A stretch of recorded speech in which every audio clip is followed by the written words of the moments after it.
da dor. Mas antes eu gostaria de fazer algumas perguntas para os irmãos. Quantos que estão aqui nesta noite, já em algum momento da vida, foram acusados injustamente? Quantos? Pode levantar a mão. Olha, bastante gente. Quantos em algum momento da vida já sentiu que estava vivendo uma injustiça, que não era justa a situação que estava passando? Muitas pessoas. Mas tem aquelas que, por algum motivo, nunca passaram por essa situação específica, nunca tiveram essa sensação de que estavam vivendo uma injustiça. Mas agora, se eu fizer uma outra pergunta, eu tenho certeza que todos vão levantar a mão. Quer ver? Quantos aqui já passaram em algum momento da vida por um período de sofrimento? Quantos aqui já sofreram por alguma coisa? Até as crianças, até a Ana Lara, que nem entende o que eu estou falando direito, ela já passou por algum momento de dor. Não é verdade? Oh, Manu, glória a Deus, né? Que ela nunca considerou que ela passou. Oh, mas desde pequenininho, o ser humano ele já nasce sofrendo. Né? Porque se nós temos uma certeza na nossa vida de que um momento ou outro nós vamos passar por alguma tragédia, alguma perda, algum processo, alguma fase que vai ser desafiadora, que vai causar dor, angústia. Porque afinal de contas, irmãos, nós vivemos em um mundo cinza, em um mundo tomado pelo pecado. Né? Há pessoas feridas, há pessoas presas, pessoas que são presas injustamente. Vira e mexe sai alguma notícia. Já viram que tal pessoa que ficou determinado tempo na prisão foi solto porque provaram que ele foi acusado inocentemente, né? Que ele foi preso injustamente. Já viram alguma notícia desse tipo? E quantas pessoas não estão atrás das grades inocentemente? Que na verdade por um erro, por alguma coisa que aconteceu, às vezes por uma corrupção, foi incriminado, né? Foi condenado por um erro que não cometeu. Então nós estamos sujeitos a essas falhas, a essas situações da nossa vida. Mas nesta noite nós vamos estudar sobre uma luz que não se apaga mesmo estando em um mundo de cinza, que é a alegria que vem de Deus. E é uma alegria diferente do riso fácil que o mundo passa a sensação. Porque é uma alegria genuína, que é um fruto do Espírito Santo, que ele brota no coração daqueles que amam verdadeiramente a Deus. Então sentem uma alegria independente das circunstâncias que estão enfrentando. E nessa noite nós vamos meditar na história de 2 homens que passaram por essa situação. Abram suas Bíblias no livro de Atos, no capítulo 16. A partir do versículo 16. Atos 16, 16.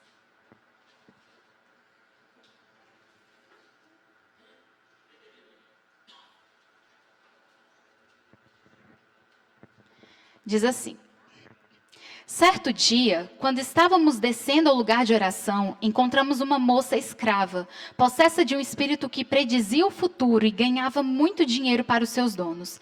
Ela seguia a Paulo e a nós, gritando: estes homens são servos do Deus Altíssimo e vieram contar como vocês podem ser salvos.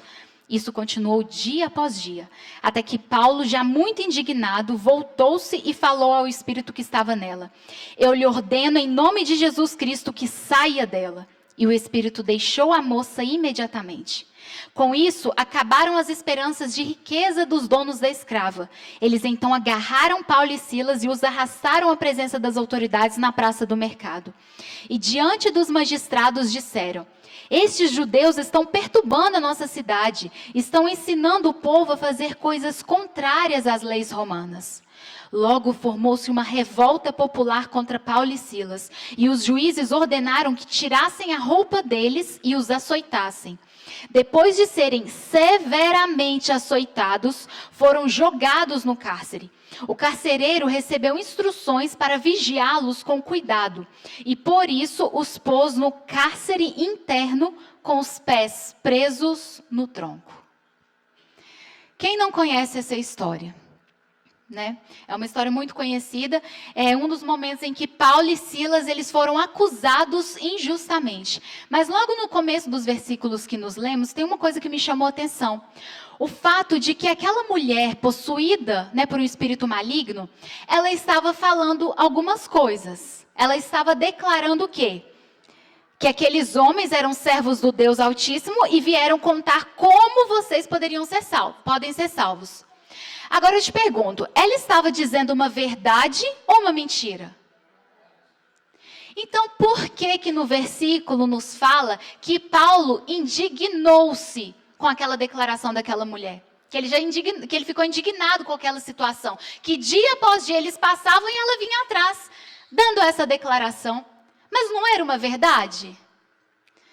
Acontece, irmãos, que eu estudando e ficou uma coisa muito clara para mim. Que nem tudo que fala de Deus vem de Deus.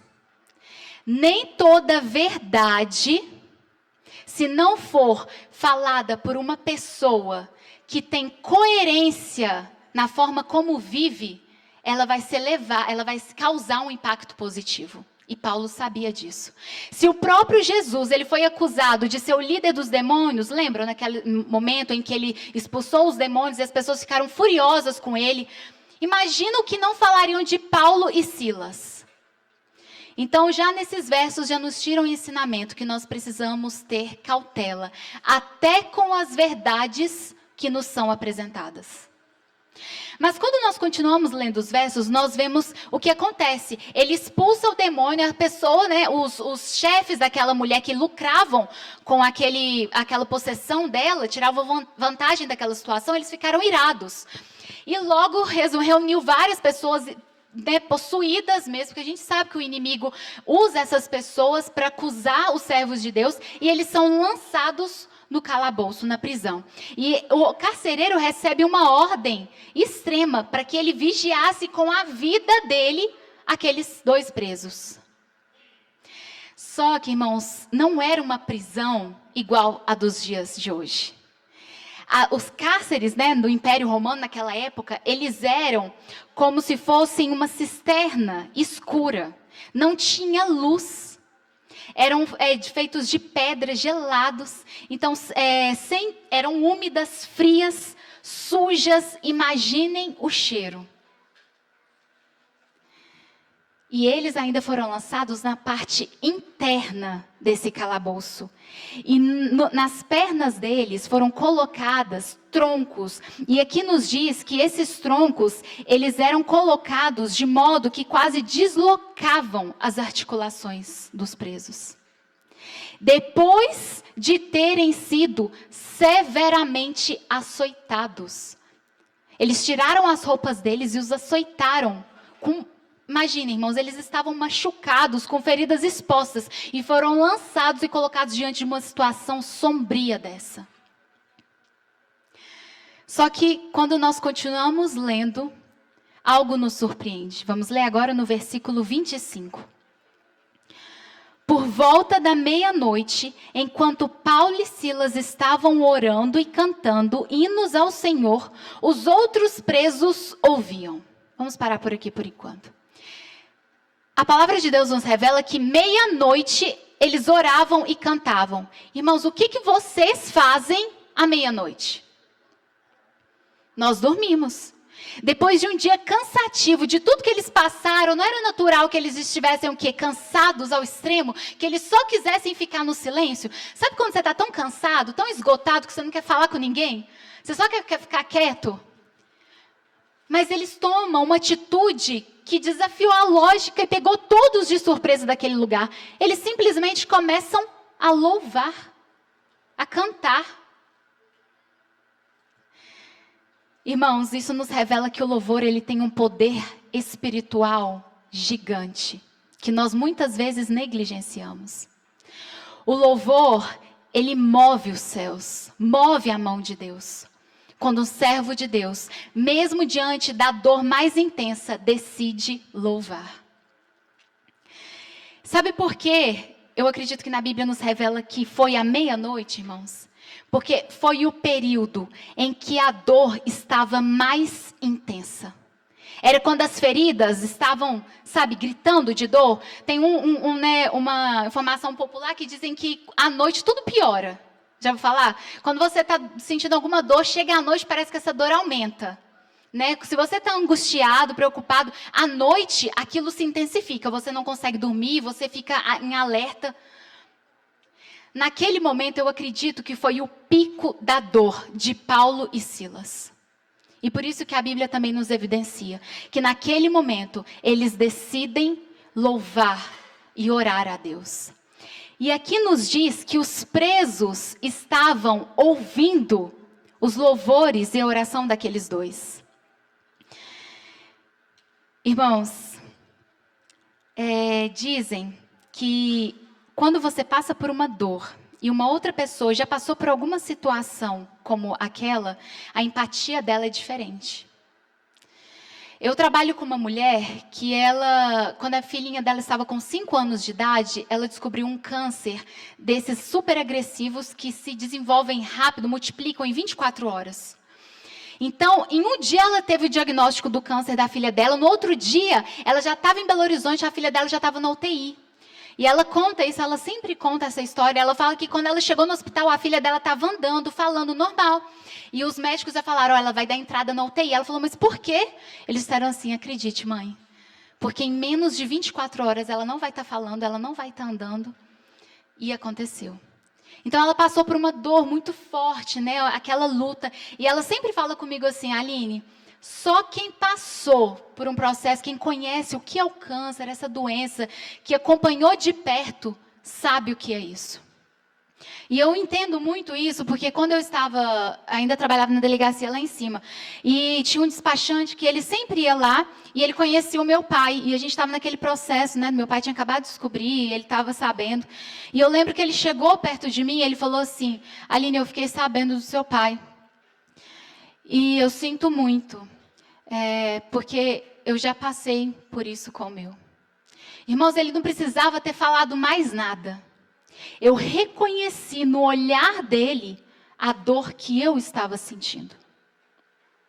É por isso que eu acredito que Deus ele tem um propósito especial na dor que nós passamos, que nós enfrentamos, na superação, de usar aquilo para ajudar outras pessoas que estão passando por aquela situação. Porque a sua forma de enxergar aquele problema, aquela dor, é diferente. Porque você já passou por aquilo, então você sente com o seu corpo, com o seu coração. Aqueles presos, eles sentiam a dor que Paulo e Silas estavam passando, porque era a dor deles. Eles sabiam o que significava estar naquele lugar sombrio. Por isso que o louvor deles naquela situação causou um impacto extraordinário para todos que estavam ali. Vamos continuar lendo, agora a partir do versículo 26. De repente, houve um terremoto tão violento que os alicerces da prisão foram sacudidos. Todas as portas se abriram e as correntes de todos os presos se soltaram. O carcereiro acordou e, ao ver as portas abertas, julgou que os presos haviam fugido e, por isso, puxou a espada para matar-se. Mas Paulo gritou para ele, não faça isso, todos nós estamos aqui. Tremendo de medo, o carcereiro pediu uma luz, correu para dentro do cárcere e prostrou-se diante de Paulo e Silas. Depois levou-os para fora e suplicou. Senhores, que devo fazer para ser salvo? Eles responderam, creia no Senhor Jesus e será salvo você e a sua família. Então contaram a ele e a toda a sua casa a boa nova do Senhor. Naquela mesma hora da noite, ele lavou as feridas das chicotadas e em seguida ele e toda a sua casa foram batizados. Depois levou-os para sua casa e serviu-lhes uma refeição. Ele e toda a sua casa sentiam alegria por crerem em Deus agora. Amém? Que extraordinário. É um milagre atrás de outro milagre nessa história. Ali o terremoto abre as celas, abre as portas. Irmãos, os presos não fogem. E na Bíblia não traz o relato que Paulo teve que segurar, até porque ele não conseguiria, né? Ter que segurar todos os presos, teve que implorar para eles ficarem, impediu a saída deles. Não. Diz que nenhum preso fugiu. Sabe por quê? Porque esse foi o milagre para eles também. O milagre em que antes dos portões serem abertos, o Espírito Santo falou no coração de todos que estavam ali, através do exemplo de 2 homens que escolheram louvar em meio à dor. Que testemunho maravilhoso. E como isso nos ensina, irmãos. Que independente da situação que você está passando, Deus, Ele te convida para louvar em meio à angústia, em meio à preocupação, em meio a uma tragédia, em meio a um divórcio, em meio a tudo de ruim que está passando na sua vida. Ele te pede, cante, louve, que o resto eu vou fazer. Conta-se que em fevereiro de 2025, em meio àqueles conflitos que estavam acontecendo no Sudão, uma enfermeira adventista chamada Ruth, ela trabalhava ali na linha de frente, cuidando das crianças amputadas, não tinha eletricidade, não tinha alimentos, eles mal dormiam naquele lugar. Mas ela teve uma atitude que chamou a atenção de todos que estavam ali. Todos os dias ela fazia com papel uma flor e ela deixava no leito de cada um dos pacientes. E um repórter foi visitar, foi fazer uma notícia, e aquilo chamou a atenção dele, e ele foi perguntar para ela, por que ela fazia aquilo? Por que ela se dava o trabalho, diante daquele caos, de ter um gesto que parecia até algo bobo, superficial, se nós formos olhar? E ela respondeu assim, para lembrá-los de que a vida ainda floresce, e de que Deus ainda está aqui. Irmãos, o louvor, a alegria genuína que Deus nos convida e nos oferece essa noite, ela é uma forma de lembrar as pessoas de que Deus ainda está aqui. De que ainda há esperança, de que a vida ainda floresce para aqueles que creem em Jesus Cristo. Irmãos, o terremoto naquela história foi para quem? Para quem que Deus mandou aquele terremoto? Foi para Paulo e Silas? Paulo e Silas já conheciam o poder de Deus.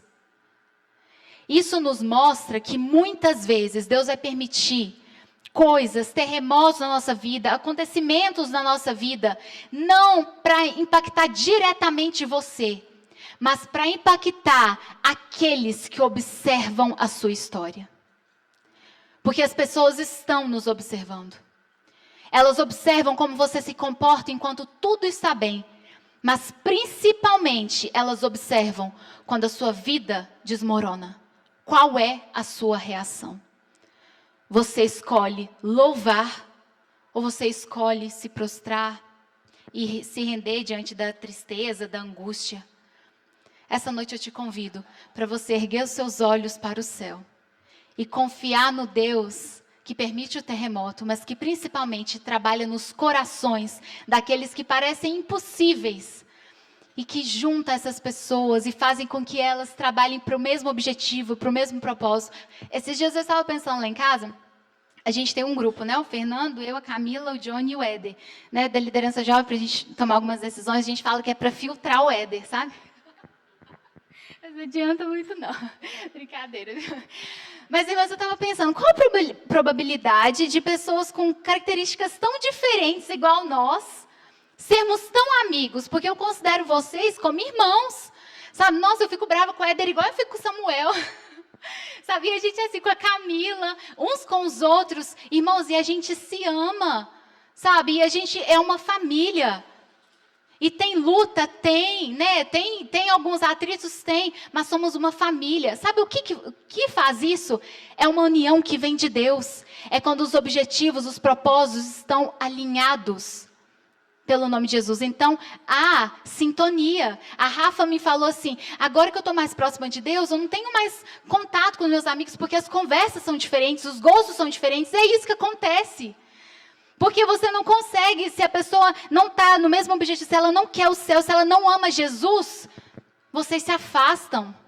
Agora, quando a pessoa ela almeja o céu, quando o objetivo de vida dela é a salvação em Cristo Jesus, aí vocês se tornam um só em Jesus Cristo. Que eu e você, nós possamos ser assim, que a nossa igreja possa ser assim, uma igreja alegre, para que a nossa alegria impacte na vida das pessoas que estão ao nosso redor, que influenciem o mundo ao nosso redor. Amém? Convido os irmãos que fiquem em pé e vamos juntos falar ao nosso Deus.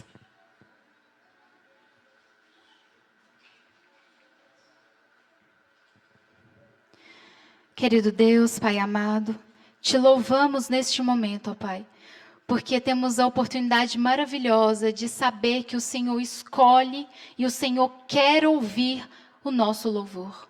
O Senhor quer que nós cantemos a Ti. Mesmo o Senhor tendo milhares e milhares de anjos que entoam louvores magníficos em Teu nome, o Senhor ainda quer o nosso louvor. O louvor imperfeito de pecadores imperfeitos que estão tentando, estão lutando, mas que mesmo assim erram. Mas o Senhor nos ama com amor que jamais vamos conseguir entender. E te louvamos e agradecemos por isso. E te pedimos que o Senhor coloque esse amor em nosso coração. Que o Senhor coloque em nós essa alegria genuína. Que independente da situação que estejamos vivendo, nós possamos ter alegria de ter a certeza de que o Senhor está conosco. Que o Senhor enfrenta as nossas lutas. Que o Senhor vai adiante. Que o Senhor abre os portões, abre as celas e nos liberta da escravidão do pecado. Nos liberte deste mundo, ó Pai. Prepare cada um dos teus filhos para a tua volta. Não nos permita perder esse céu, Senhor, perder a salvação. Que esse possa ser o nosso desejo mais sincero. Que possa ser a nossa motivação diária de levar essa alegria para as outras pessoas. Nos mostre como. Nos dê oportunidade, nos ajude a aproveitar essas oportunidades que o Senhor coloca diante de nós. É o que eu te peço e desde já te agradeço. Em nome de Jesus. Amém, Pai.